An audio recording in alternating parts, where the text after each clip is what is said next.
اچھا جی، بعض فرقوں کے علماء کا کہنا ہے کہ انجینئر محمد علی مرزا کو مت سنو ورنہ گمراہ ہو جاؤ گے. واہ، سب کو سن لو مگر انجینئر سے بچ کے رہو، وہ دور حاضر کا سب سے بڑا فتنہ ہے. آپ کیا کہیں گے؟ میں بھی یہی کہوں گا کہ میں دور حاضر کا سب سے بڑا فتنہ اس اعتبار سے ہوں، عربی والا فتنہ آزمائش. وہ آزمائش تو ہے، جب وقت کا پیغمبر اپنے زمانے میں کافروں کے لیے آزمائش بنتا ہے، تو آج کے دور میں بھی جو پیغمبروں کی دعوت کو آگے لے کے چل رہا ہے اور ان کی دعوت کو ان کی بھولی بھالی امت تک پہنچا رہا ہے، وہ بھی ان کے لیے فتنہ تو بن جائے گا. تو یہ بعض فرقوں کے علماء نہیں ہیں، یہ سارے فرقوں کے علماء کا کہنا ہے. یہ بالکل اسی طرح ہی کر رہے ہیں، مجھے پتا ہے. اور اس کو ہم وہ کہتے ہیں کہ یہ پچ کھودنا چاہتے ہیں. اپنی باری لے چکے ہیں، اب جب ہماری بیٹنگ کی باری آئی ہے تو کہتے ہیں پچ کھود دیو، کھیڈن ہی نہ دیو. انج تے نہ کرو نا اللہ دے بندے ہو، اے گھوڑا تے اے میدان اسی بھی کھیڈ رہے ہیں، تسی بھی کھیڈو، پبلک خود فیصلہ کرے گی. تو یہ پچ کھودنے والی اجازت تو ان کے پاس اب اختیار بھی کوئی نہیں ہے، کیونکہ یوٹیوب پہ تو ان کا اختیار کوئی نہیں ہے. یوٹیوب کو بند نہیں کروا، 1.5 ارب مسلمان مل کے جو ہے وہ یوٹیوب سے گستاخانہ ویڈیوز نہیں ڈیلیٹ کروا سکے. تو وہاں یہ 1.5 اینٹ کی مسجدوں والے لوگ جو ہیں وہ کسی کی ویڈیوز کیا ڈیلیٹ کروا سکتے ہیں؟ ٹھیک ہے نا جی. تو یوٹیوب کو ایک چینل نہیں، ہزاروں چینل چل رہے ہیں. ہم تو صرف 1-2 چینل لے کے چل رہے ہیں نا. ہم سے زیادہ ویورشپ ان چینلز کی ہے جس پہ ہماری ویڈیوز چڑھ رہی ہیں، جو کوئی سعودیہ سے چل رہا ہے، کوئی امریکہ سے چل رہا ہے، جو مجھے پتہ ہی نہیں کہ کن لوگوں نے بنائے ہوئے ہیں. ٹھیک ہے نا. پاکستان میں اگر کوئی رول بھی ہوگا تو زیادہ زیادہ ہمارے تک لگ جائے گا، لیکن وہ ویڈیوز جو چڑھی ہوئی ہیں وہ تو دوسروں نے چڑھائی ہوئی ہیں. یوٹیوب پہ کوئی قدغن نہیں لگ سکتی، اور فریڈم آف ایکسپریشن ہے ظاہر ہے. تو یہ جو کہتے ہیں نا، یہ پچ کھودنا چاہتے ہیں، اور یہ چاہتے ہیں کہ ہماری بات، کیونکہ ان کو پتہ چل گیا کہ ہمارے پاس ان باتوں کے جواب کوئی نہیں ہے، ہمیں اپنی پبلک کا سامنا کرنا پڑتا ہے، تو بہتر یہ ہے کہ پبلک کی مت مار دو. اب میں کہوں گا کہ ان کے بزرگ جو اس زمانے میں تھے، انہوں نے نبی علیہ السلام کے بارے میں بھی یہی بات کی تھی. اعوذ باللہ من الشیطان الرجیم. وقال الذین کفروا لا تسمعوا لهذا القرآن والغوا فیہ لعلکم تغلبون. کافر کہتے ہیں قرآن جب پڑھا جائے نا اس کو مت سنا کرو اور شور مچا دیا کرو تاکہ تم غالب آ جاؤ. تم قرآن پہ تبھی غالب آ سکتے ہو جب قرآن کی دعوت پیش کی جائے تو تم پچ کھود دو. تم نے کوئی سننی ہی نہیں ہے، تو جو یہ بات کرے گا کہ بات سننی نہیں ہے اس کو تو ہدایت مل ہی نہیں سکتی. اللہ تعالیٰ فرماتا ہے قرآن حکیم کے اندر، سورۃ الانعام کی غالباً 36 نمبر آیت ہے اگر میں بھول نہیں رہا. اعوذ باللہ من الشیطان الرجیم، بسم اللہ الرحمن الرحیم. بہت زبردست آیت مبارکہ ہے اس حوالے سے. ہاں 36 یہ جی سورۃ الانعام کی.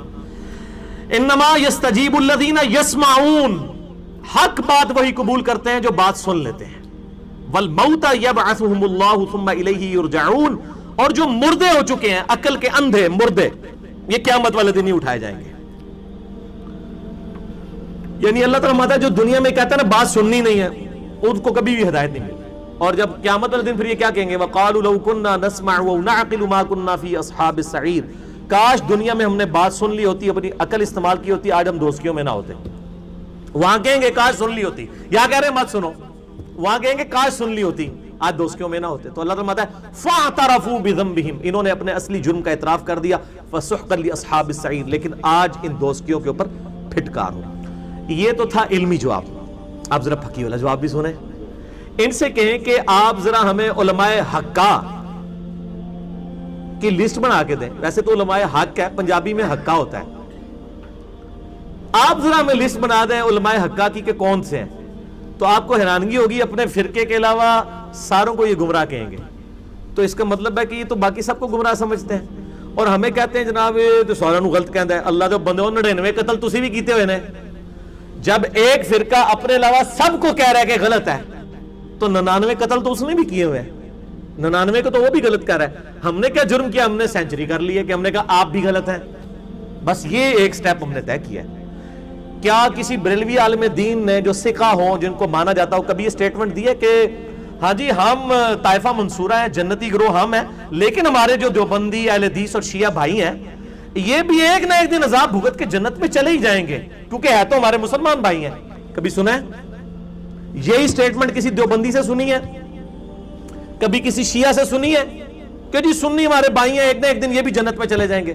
اس کا کیا مطلب ہے؟ یہ سب ایک دوسرے کو مسلمان نہیں مانتے، صرف کہتے ہیں کہ یہ مسلمان ہے. مانتے کوئی نہیں ہے, ورنہ یہ لکھ کے دیں, یہ لکھ کے دے نہیں سکتے.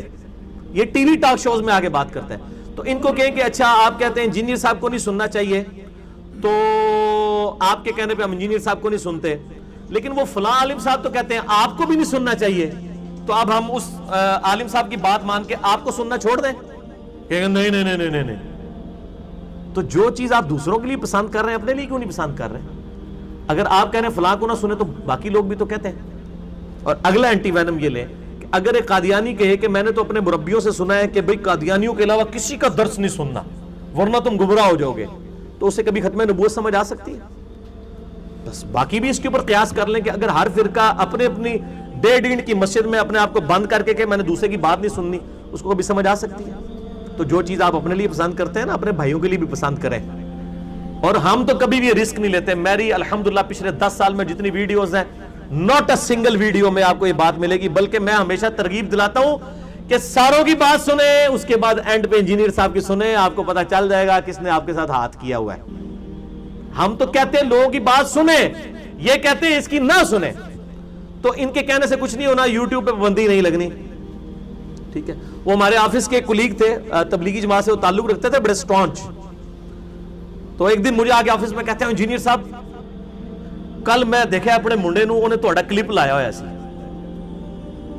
اچھا, تو میں اپنے دماغ میں سوچ رہا تھا کہ انہوں نے کبھی بھی اپنے بیٹے کو اس کی اجازت تو نہیں دینی تھی کہ ان کا بیٹا میرے درس میں آ کے میرا درس سنے. تو انجینئر صاحب نے کیا کیا, ان کے گھر کا گیٹ کھولا, ان کے بیڈ روم کا دروازہ کھول کے بیڈ روم کے اوپر ان کے بچے کے ہاتھ میں جو موبائل تھا اس میں خود جا کے گھس گئے یوٹیوب کے ذریعے. اس کو کون روک سکتا ہے؟ یہ وہ سمندر ہے, یہ وہ سونامی ہے جس کے آگے کوئی بند نہیں باندھ سکتا, سوائے اس کے کہ یہ کہنا. اور یہ بات سمجھیں, یہ بھی اپنی پبلک کو وہ کہہ رہے ہوتے ہیں, ان کو پتا ہے ہماری پبلک نے, ہماری کچھ 4-5 بندوں نے بات سننی ہے, دوسرے نے ان کے کہنے پہ نہیں. آپ بے فکر ہیں ان کو, یہ جب وہ کوئی دیا بجھنے لگتا ہے نا تو ایک دفعہ بھڑکتا ہے, تو انشاءاللہ تعالی یہ بھڑک کے ان کو پتا ہے کہ ان کا دعوت و تبلیغ کے حوالے سے آخری وقت آ چکا ہے.